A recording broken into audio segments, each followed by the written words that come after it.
Oke, Bismillahirrahmanirrahim. Nama saya Muhammad Abi Maiksan dari kelas 5I regular malam. Akan mencoba mendemonstrasikan atau mengenalkan sebuah marketplace yang biasa kita kenal dengan nama Tokopedia.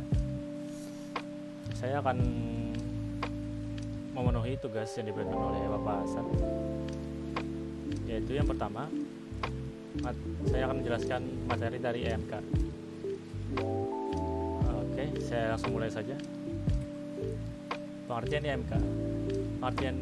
Pengertiannya interaksi manusia dan komputer.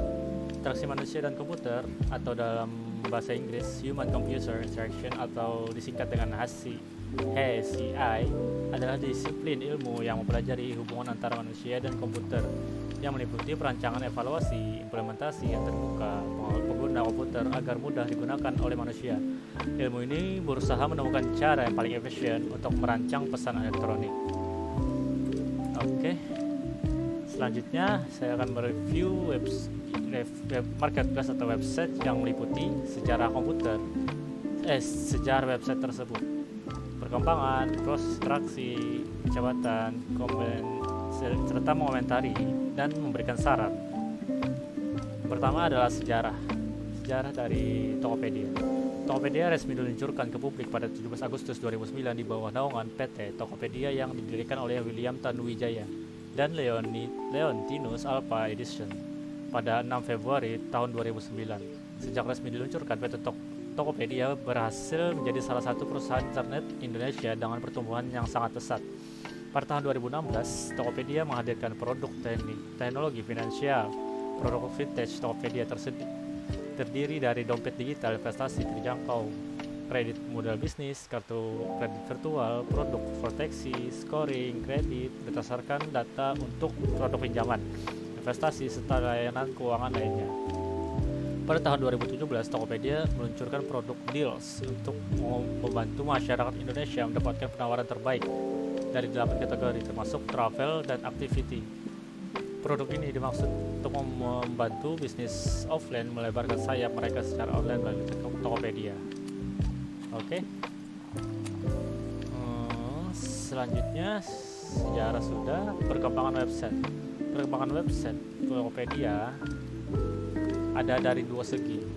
Yang pertama yaitu dari segi pendanaan.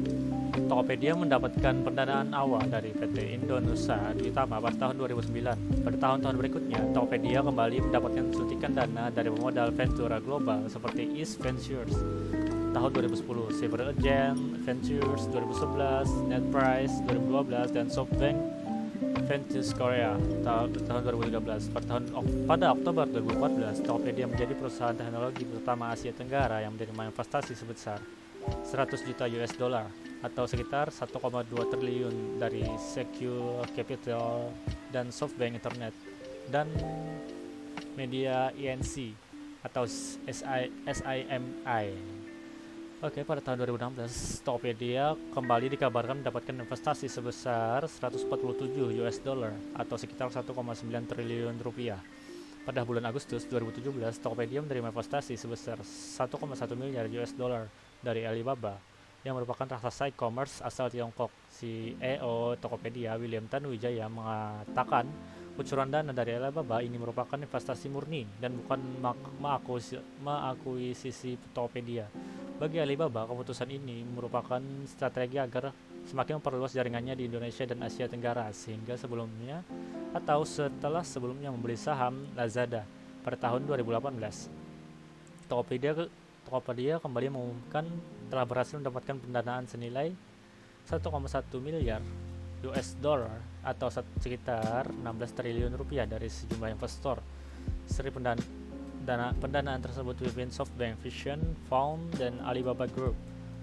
Valuasi Tokopedia setelah mendapatkan seri pendanaan ini diperkirakan mencapai sekitar 7 miliar US dollar atau sekitar 112 triliun rupiah. Itu dari segi perkembangan dari segi pendanaan. Selanjutnya dari segi penghargaan. Berkat peranannya dalam mengembangkan bisnis daring di Indonesia, Tokopedia berhasil meraih penghargaan Marketers of the Year pada tahun 2014 serta sektor e-commerce pada acara Marketplace Conference pada tahun 2015 yang digelar oleh Marketplace Inc. Pada tanggal 11 Desember tahun 2014. Pada 12 Mei 2016, Tokopedia terpilih sebagai Best Company in Consumer Industry dari Indonesia Digital Economy Award pada tahun 2016. Pada tahun 2018, Tokopedia kembali meraih beberapa penghargaan. Mei lalu, aplikasi Tokopedia berhasil memuncaki Apple Store mengalahkan Facebook, WhatsApp, dan Instagram. Sementara di Android, Tokopedia juga berhasil menjadi top 3, yaitu top card di Google Play mengalahkan Facebook dan Instagram. Pada Desember tahun 2018, Tokopedia terpilih sebagai aplikasi terbaik pilihan masyarakat di Google Play. Tidak hanya meraih penghargaan dalam hal inovasi teknologi, Tokopedia juga dinilai sebagai perusahaan yang dengan pertumbuhan brand yang pesat. Pada tahun 2019, Tokopedia menerima penghargaan Fetus Value Growth dalam acara Brands Top 15 Most Valuable Indonesian Brands. Penghargaan ini diraih Tokopedia karena berhasil mencatat kenaikan nilai merek sebesar 487% atau senilai 2,2 miliar dolar dibandingkan dengan nilai merek secara keseluruhan sebesar 4%. Selanjutnya,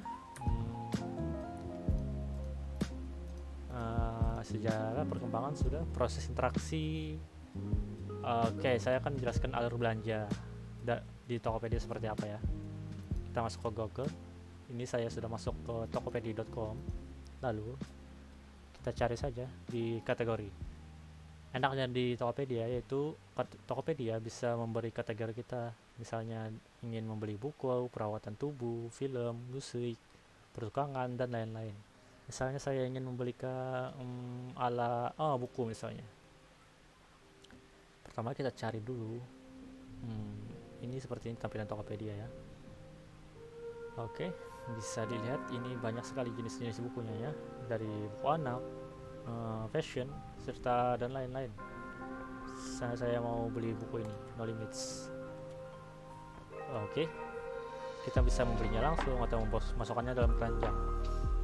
Supaya lebih enak, biasanya saya masukkan keranjang terlebih dahulu. Selesai, kita lihat ke keranjang. Nah, ini misalnya barang-barang yang sudah saya masukkan ke keranjang ya. Oke, kita pilih satu yang tadi saja, pilih beli. Lalu Anda bisa memilih alamat lain. Mungkin saya sudah masukkan alamat saya. Memilih durasinya kan. Lalu bisa memilih voucher.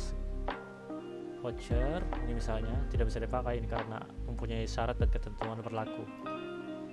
Kita bisa memberikan donasi misalnya, atau membulatkan tagihan, memilih pengiriman, misalnya kita mau pakai apa, kargo, ekonomi, reguler, dan reguler. Kita bisa memilih pembayaran. Serta pembayaran sendiri. Oke, mohon tunggu sebentar. Kita pilih pembayarannya. Kita pilih pengiriman dulu, misalnya reguler, lalu kita pilih pembayaran. Pembayarannya bisa menggunakan OVO Cash atau metode pembayaran lain. Masih banyak ini. Bisa pilih saja sesuai dengan rekening yang Anda punya. Oke. Banyak sekali guys. Oke. Tinggal klik bayar, lalu tunggu proses sampai selesai. Mungkin itu saja yang dapat saya jelaskan. Setelah itu, untuk melihat kecepatan akses dari website ke desktop dan mobile, kita bisa memilih ini linknya. Kita kopikan saja, tab baru. Oke, kita tulis ya tokopedia.com analyze. Kita tunggu saja beberapa saat.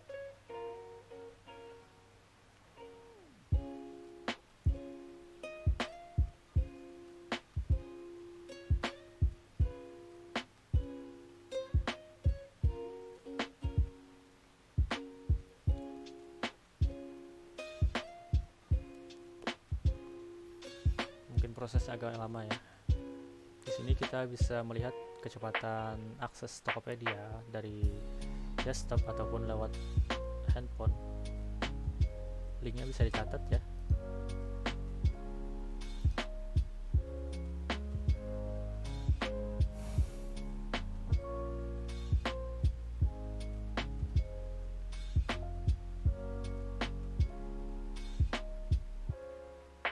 Oke, ini kita bisa lihat kecepatannya 66, lalu first contensor pane dan lain-lain.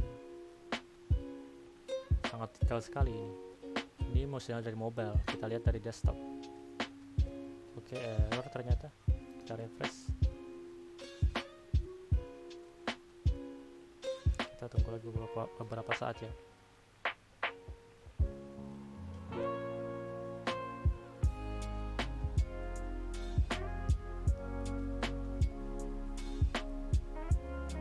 Oke, 74. Oh, naik ya kecepatannya.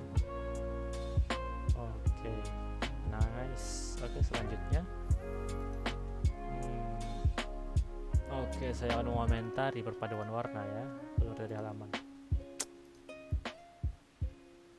kita hapus saja. Tokopedia. Oke, dari segi tampilan ya cukup enak dipandang mata sih, nggak cepat lelah ya.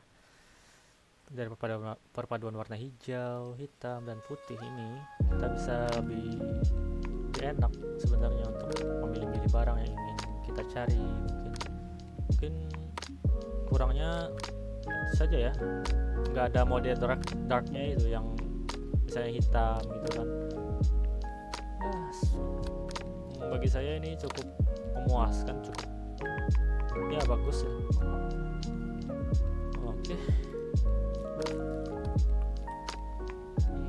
Oke, saya akan memberikan saran. Ya, sarannya tadi ya, kita mungkin perlu menambahkan mode dark mungkin dari Tokopedia, serta masih banyak book sih kalau dilihat-lihat ya. Juga penanganannya yang lumayan lama. Setelah itu saya akan menambahkan kekurangan dan kelebihan dari Tokopedia. Kelebihannya yaitu penampilan website yang paling utama dengan dominasi warna hijau yang terkesan tegar dan simpel. Loading website cukup ringan, terutama di bagian halaman toko dan produk yang sangat minimalis tapi informatif. Bagi penambah daftar produk juga sangat jelas, pilih kategori, variasi, dan fitur harga grosir. Fitur pre-order untuk produk yang butuh pemrosesan lama, misalnya barang impor, transfer saldo ke rekening yang sangat cepat. Waktu proses pesanan bisa mencapai 5-7 hari semenjak invoice masuk, jadi bisa lebih leluasa. Kekurangannya yaitu website ataupun aplikasinya sering error. Ya, sudah saya bilang tadi ya, sering ada bug serta maintenance yang walaupun hanya beberapa jam, tapi problem menyusul hingga 1-2 hari. Foto yang hilang, lemot, dan tidak kesesuaian data toko. Yang ketiga tentu perang harga yang terlalu kejam. Fitur pengelolaan stok barang yang kurang canggih, serta tidak tersedianya fitur diskon yang berbatas waktu. Itu saja. Oke, mungkin cukup sekian yang dapat saya jelaskan. Salah dan hilap mohon dimaafkan. Wabillahi taufiq wal hidayah. Wassalamualaikum warahmatullahi wabarakatuh.